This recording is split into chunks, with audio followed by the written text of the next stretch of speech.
Hello বন্ধুরা, আসসালামু আলাইকুম। এটা চ্যানেল আপনাদের সবাই স্বাগতম। আশা করি সকলে ভালো আছেন। আজকে প্রায় 10-9 দিনের মতো আমাদের ইন্টারনেট নাই। আমরা ইন্টারনেট বিচ্ছিন্ন হয়ে গেছে আমাদের পুরো দেশেরই, বাংলাদেশে। এটা সকলে জানেন এই কোটা সংস্কারের কারণে।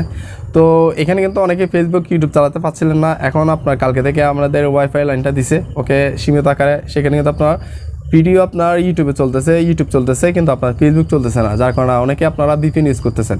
তো আমি বলবো যে আপনাকে দেখেন, আমি কিন্তু একটা ভিপিএন এখানে ইনস্টল করেছিলাম, 311 ভিপিএন। এটা তো আপনারা ভিপিএনটা ইউজ করতে পারতেছেন, অনেকে করতেছেন ইনস্টল করে। এটা কিন্তু আপনার, আমি মনে করি যে এটা হয়তো আপনি করতেছেন, এখন আপনার কিছু হচ্ছে না, কিন্তু আপনার মোবাইলটা হ্যাক হতে পারে, আপনার ইউটিউব চ্যানেল, ফেসবুক প্রোফাইল সব কিছু কিন্তু আপনার এখানে হ্যাক হতে পারে। এটা আপনার ফ্রি ভিপিএন কিন্তু এতটা ভালো না, ঠিক আছে। আপনি যদি একটা পেইড ভার্সন কিনেন তাহলে এটা ঠিক আছে, মোটামুটি আপনার এটা একটা প্রাইভেসি দেয় ওরা। ফ্রি ভিপিএনে কিন্তু আপনার প্রাইভেসি ওইটা নাই, ওইটা কিন্তু আপনার বিভিন্ন হ্যাকার ওখানে থাকতে পারে, ওকে।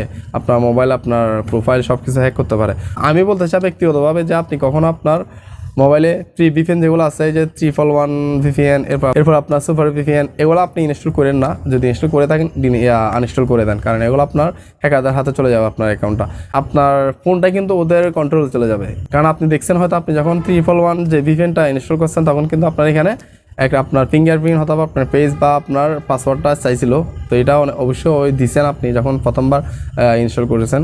তো এটা আসলে আমার মনে হয় না এটা সেফটি আছে, এটার মধ্যে সেফটি বলতে কিছু নেই। এটা অবশ্যই আপনার বর্জন করা প্রয়োজন। আর আপনি চান যে আপনার ভিপিএন দিয়ে চালাবেন, একান্ত আপনার ব্যাপার, ওকে। আপনার এটা দায়ভার আপনি নেবেন, তাহলে আপনি যে কোনো ভিপিএন দিয়ে এটা চালাতে পারবেন, ওকে। তো এতটুকুই কথা। তো সবাই ভালো থাকবেন। ইন্টারনেট যখন ফুল চালাবে তখন আবার দেখা হবে সব ভিডিও নিয়ে, ওকে। আমাদের পাশে থাকবেন।